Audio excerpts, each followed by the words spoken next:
Kahit walang aumento sa sahod at 3 milyong Pilipinong walang trabaho, ipinagmalaki ni Pangulong Noynoy Aquino ang pagbabaraw ng bilang ng mga Pilipinong naghihirap.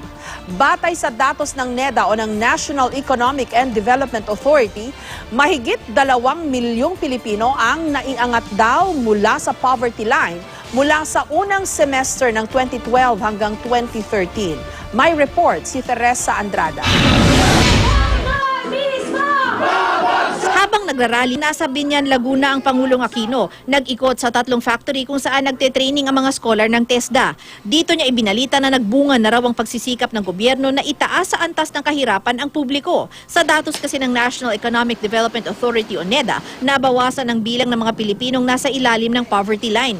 3 percentage points ang ibinaba nito noong unang 6 na buwan ng 2013 kumpara sa kaparehong panahon noong 2012. Baka mayroon nga pong nagtatanong, hindi ba't napakaliit ng 3 percentage points yan?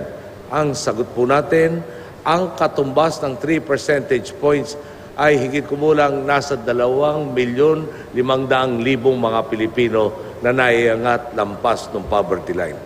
Ibig sabihin, halos 2,2 milyong Juan o Juana de la Cruz ang nasa lampas na ng poverty line. At tila may pahaging na ang Pangulo sa darating na 2016 presidential elections. Kung ayaw ninyong mabaliwala ang maganda nating nasimulan sa tuwid na daan, piliin natin ang mga susunod na pinunong magpapatuloy at higit pang magpapayabong sa ating mga naipunlang reforma.